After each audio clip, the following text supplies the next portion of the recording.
అందరికీ నమస్కారం. Welcome back to our channel many in 127.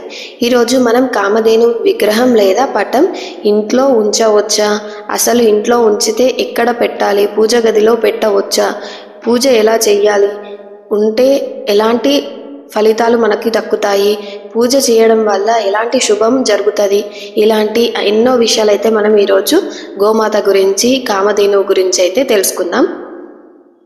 Hindu పురాణాలలో కామధేనువు అతి పవిత్రమైన ధేనువు అనగా ఆవు. గోమాత సర్వ దేవతలు కొలువై ఉంటారు. అందుకే గోమాతను పూజిస్తే సకల దేవతలను పూజించినంత ఫలితం దక్కుతుంది అంటారు. పశువులన్నింటికీ మూలం కామధేనువు అని పురాణాలు చెబుతున్నాయి. అమృతం కోసం దేవతలు, రాక్షసులు ఆదిశేషువు తాడుగా మందార పర్వతాన్ని కర్రగా చేసుకొని క్షీర సాగరాన్ని మదిస్తారు. అయితే ఆ క్షీరసాగర మదనంలో కామధేనువు కూడా మదనం నుంచి ఉద్భవిస్తుంది. ఈ ఆవుని సురభి అని కూడా పిలుస్తారు. లోకంలో ఉన్న పశు సంపదలన్నింటికీ ఈ కామధేనువే ఆధారం అని పురాణాలు చెప్తున్నాయి. కామధేనువు ఇంద్రుడి వద్ద ఉంటుంది. మరికొన్ని పురాణ గాథల్లో వశిష్ఠుడి ఇంటిలో, కొన్ని పురాణ గాథల్లో గౌతమ ముని వద్ద ఉన్నట్లు కనిపిస్తుంది. కామధేనువు వశిష్ఠుని తపస్సు కోసం కావలసినవన్నీ ప్రసాదించింది.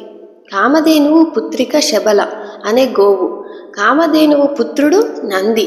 ఏ పురాణంలో అయినా కామధేనువు మాత్రం ఏది కోరినా దాన్ని తక్షణమే ప్రసాదించే మహిమ గలది.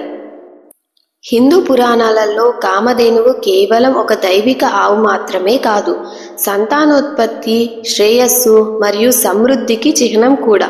ఆమె పాలు పోషకాహారం మరియు సంతృప్తిని ఇస్తాయి. ఆమె పుట్టించే వనరులు మరియు ఆశీర్వాదాలు సమృద్ధిని సూచిస్తుందని చెబుతూ ఉంటారు. కామధేనువు సంతానోత్పత్తితో అనుబంధం, భౌతిక సంపద మరియు ఆధ్యాత్మిక జ్ఞానంతో వృద్ధిని ప్రోత్సహించడంలో ఆమె పాత్రను ఉంది అని చెప్తూ ఉంటారు. కామధేనువు విగ్రహం లేదా పటం ఇంట్లో ఉందా? అయితే కొన్ని నిజాలైతే తెలుసుకుందాము. కోరిన కోరికలు తీర్చే తల్లి గోమాత. సాగర మదనంలో కామధేనువు ఉద్భవించింది. ఈ దేవత గోవు. చాలా మంది తమ ఇళ్లలో కామధేనువు ఆవు విగ్రహాన్ని లేదా చిత్రాన్ని ఉంచుకుంటారు. దీనివల్ల ఆ ఇంటికి చాలా మంచిదని, కోరిన కోరికలు తీరుస్తుందని అంటూ ఉంటారు. అయితే కామధేనువు విగ్రహాన్ని లేదా పటాన్ని ఇంట్లో ఉంచుకోవాలి అనుకునేవారు కొన్ని విషయాలైతే తెలుసుకోవాలి. కామధేనువు విగ్రహాన్ని లేదా చిత్రపటాన్ని ఇంట్లో ఈశాన్య మూలలో ఉంచాలి.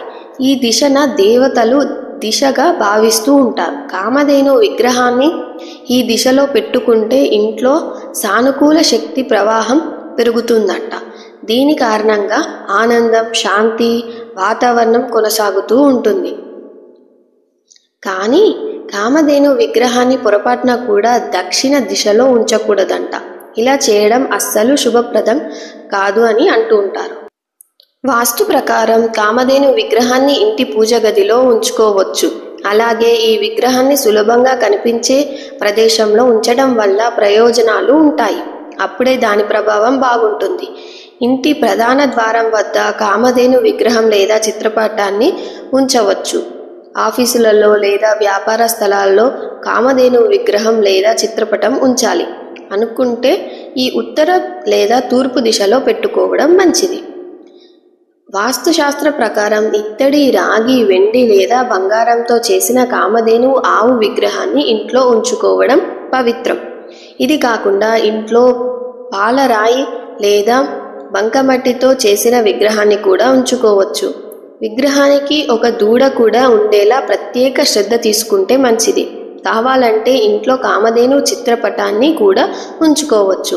నియమాలు ఏంటి అంటే, ఇంట్లో కామధేనువు విగ్రహం ఉంటే కొన్ని నియమాలను గుర్తుంచుకోవాలి. విగ్రహం మీద దుమ్ము పేరుకోకుండా చూసుకోవాలి. అది మురికిగా మానివ్వకుండా ఉండకూడదు. వీలుని బట్టి ఈ విగ్రహాన్ని క్రమం తప్పకుండా శుభ్రం చేయాలి. ఇందుకోసం కామధేనువు విగ్రహాన్ని గంగా జలంతో కడిగి పువ్వులు, బియ్యం, ధూపం, అగరవత్తులు మొదలైన వాటితో పూజించాలి. ఈ నియమాలన్నిటినీ పాటించి కామధేనువును పూజిస్తే చాలా మంచి ఫలితం ఉంటుంది. ఈ వీడియో కనుక మీకు నచ్చినట్టయితే మరింత ఇంట్రెస్టింగ్ విషయాలు తెలుసుకోవాలనుకుంటే please subscribe my channel mini invent 27 and like and share and thank you so much ఇప్పటివరకు నా వీడియో చూస్తున్నందుకు.